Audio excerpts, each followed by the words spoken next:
Hello and welcome back to Norfolk Airguns. This week we're looking at another iconic replica. Let's head into that intro.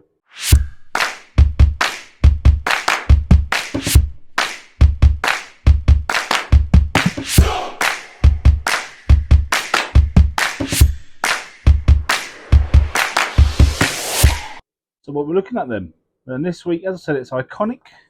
It's the Crosman m16. And we've done the AK. Got to do a 16 against it, haven't you? Let's get a closer look at it, shall we? So we'll start at the back. And the butt pad isn't rubber, it is just plastic. Just come down. You've got a Picatinny rail. Stock is plastic, and so is the trigger.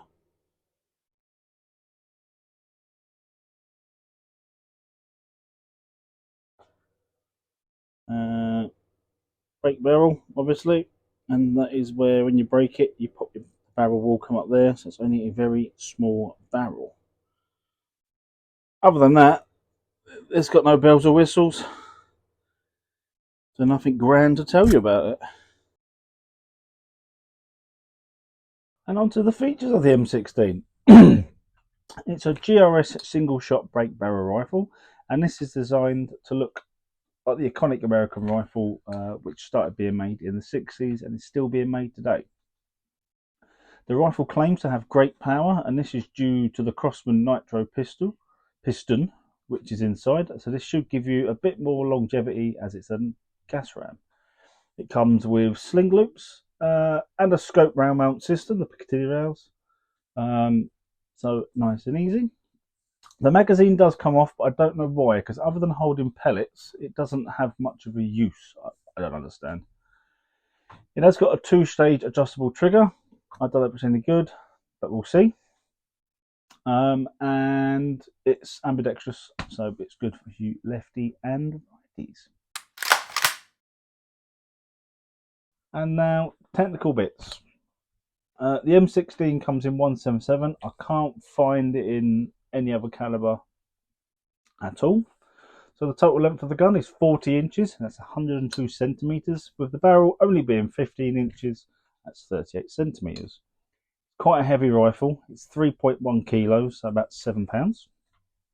Power wise, I've got no expectations. I can't see anything on the internet or anything saying how powerful it will be, but we'll find that out when we get to the chrono part of the video. So other than that, there's not a lot more to tell you about this. As I said, it's a bit basic, it's a bit bland. So I think what we'll do now is we'll head out onto the range, see what it does, shall we? See you outside. Right, so let's do a pellet test, shall we? We'll start off as usual, jazz beads, and we'll work our way through. See what it can do. Let's see how big that 2-stage trigger is as well. So, there is a safety, I did forget to mention that just here. Safety on, safety off. Let's take our first shot. Stage 1.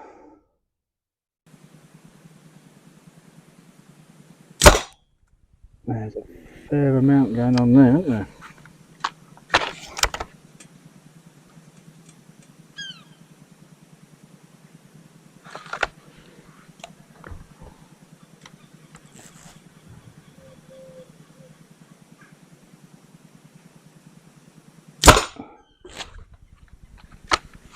I have a funny feeling this is going to be, it will be a fun garden plinker.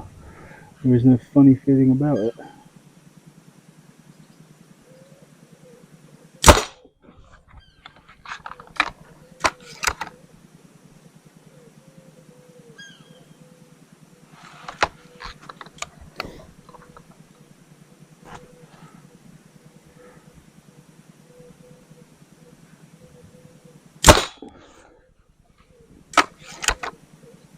Not looking great for JSB. I've got a feeling again that it's going to all be the same with these, they're going to be everywhere.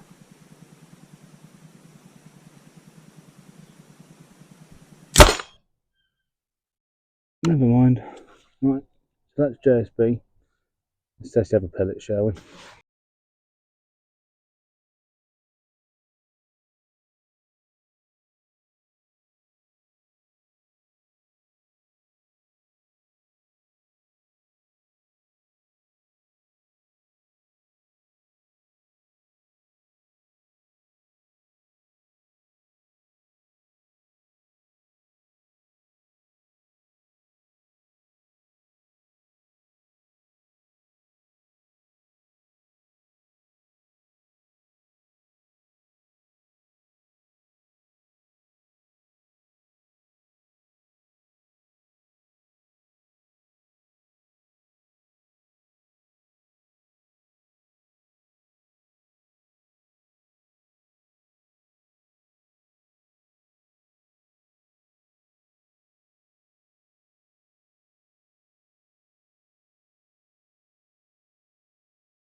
So that's the pellet and accuracy test done.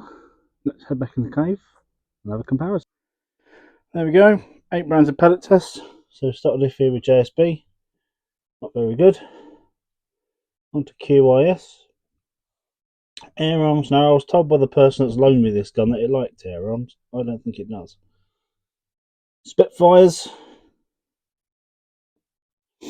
It loved those H&M Barracuda FTs, bar that one flyer. There's 4 in there. Superdomes, bit splatty splatty. Superfields again, it loved them. There's 4 there and 1 flyer. I'll take either of those 2. And greens, well, you try and find something that likes greens, I'll be surprised. There's your pellet test. Right, corona time. Get the FX fitted. So it's like, shall we?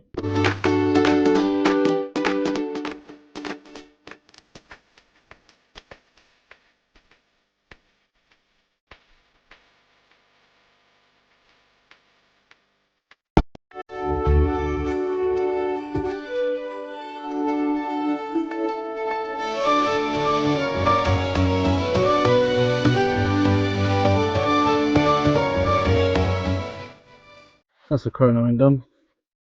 Now on to a new little bit I want to add. Have a look. So the new little segment. I want to try start doing trigger pull weights as well with this little tool. So let's see what the trigger pull weight is of this, shall we? Just your standard JSB going in. Safety is off so I can fit the mechanism in. Nope, because it don't fit. That's not very good.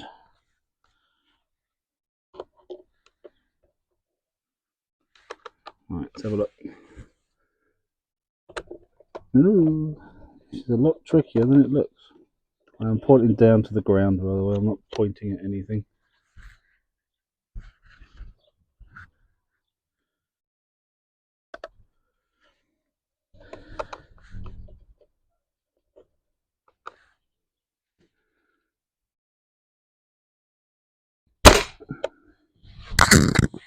So it peaked at 2.86 pounds trigger pull. There we go. Or maybe the next gun doesn't have a trigger blade safety. Be a lot easier. So back in the cave. So final thoughts of the M16. It's going to be a garden plinker, 100%.